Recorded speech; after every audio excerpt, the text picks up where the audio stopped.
दिल्ली में गर्मी के मौसम ने दस्तक दी है और गर्मी के मौसम के दस्तक देने के साथ ही दिल्ली के ऊपर एक पानी का संकट भी लगभग आन खड़ा हुआ है। ये जो पानी का संकट है ये कोई रेगुलर संकट नहीं है, ये वो संकट नहीं है जो हम हर साल गर्मी के मौसम में देखते हैं, बल्कि ये एक अलग तरह का संकट है जिसकी हम बात कर रहे हैं, जिसकी वजह से रिपोर्टिंग करनी पड़ रही है। बात यह है कि दिल्ली जल बोर्ड जो पूरी दिल्ली को पानी सप्लाई करने का काम करता है, उसका यह कहना है कि हरियाणा जो कि दिल्ली को मुख्य रूप से पानी सप्लाई करता है, उसने न सिर्फ पानी की सप्लाई जो है, जो पानी की क्वांटिटी है वो कम कर दी है, बल्कि जो पानी आ भी रहा है वो बहुत गंदा है, उसके अंदर अमोनिया बहुत ज्यादा है और दूसरे पोल्यूटेंट्स भी जो हैं वो बहुत ज्यादा, जिसकी वजह से पानी बहुत गंदा है, ट्रीट करने में बहुत दिक्कत आ रही है। और क्योंकि सप्लाई क्वांटिटी भी घट गई है और पानी बहुत गंदा आ रहा है, तो इसकी वजह से जो वाटर ट्रीटमेंट प्लांट हैं दिल्ली के, वो अपनी क्षमता से नीचे काम कर रहे हैं। डिटेल में सुनिए तो जो दिल्ली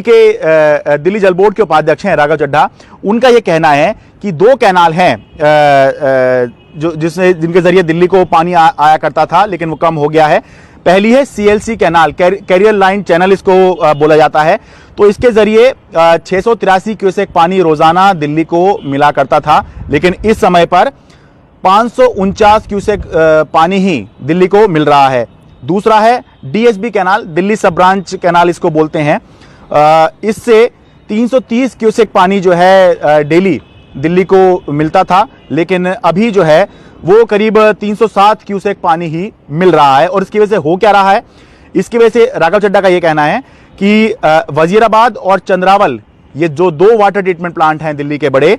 ये अपनी क्षमता से 30% नीचे काम कर रहे हैं, जबकि ओखला का जो वाटर ट्रीटमेंट प्लांट है वहां पर पानी का जो प्रोडक्शन है, उत्पादन है, वो 15% कम हो गया है। और इसीलिए पहले उन्होंने अपील की कि हरियाणा जो है पानी की सप्लाई को रिस्टोर करे, जो आमतौर पर जितना पानी दिया करता है उतना दे और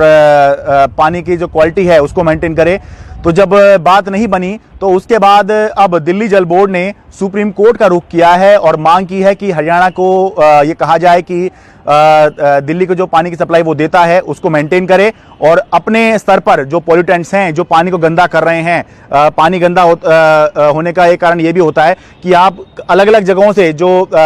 नालियों से, नालों से पानी नदी में आ जाया करते हैं, वो ट्रीट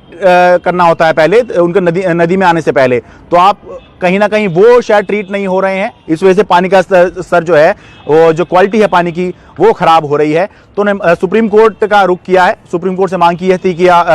की है कि इसमें आप जो है दखल दें और सहायता करें। जो सिस्टम है पानी का, आपको लग रहा होगा कि ये क्या मामला है, तो बात यह है कि दिल्ली के अंदर अपना तो पानी बहुत ज़्यादा होता नहीं है, यमुना के जरिए ही पानी आता है, लेकिन ज़्यादातर जो पानी दिल्ली में आता है वो या तो हरियाणा के जरिए आता है या यूपी के जरिए आता है। यूपी के से जो आता है वो गंग नहर वगैरह के जरिए आता है, बाकी हरियाणा के जरिए आता है जो नदी का पानी है, नहर का पानी है। बाकी अंडरग्राउंड वाटर होता है जो पानी आता है, उसको फिर जो वाटर ट्रीटमेंट प्लांट हैं उसमें साफ किया जाता है और साफ करने के बाद जो है लोगों के घरों तक इस पानी को सप्लाई किया जाता है। तो अगर ये पानी, अगर वाटर ट्रीटमेंट प्लांट जो हैं वो अपनी क्षमता से नीचे काम कर रहे हैं, तो जाहिर सी बात है दिल्ली के अंदर पानी की समस्या हो सकती है। तो इसीलिए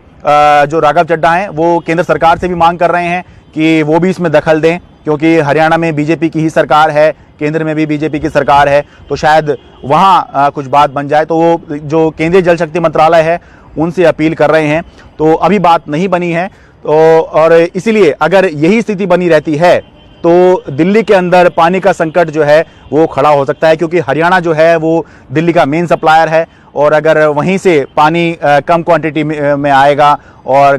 ख़राब क्वालिटी में आएगा तो जाहिर सी बात है दिल्ली के अंदर पानी की जो समस्या है, पानी की किल्लत जो है वो होना बहुत ही नॉर्मल सी बात है, बहुत ही आम बात है। लेकिन ये नॉर्मल और ये आम, ये सिर्फ कहने की बात होती है। जब गर्मी के मौसम में पानी की समस्या होती है तब आप और हम समझ सकते हैं कि ये समस्या क्या होती है।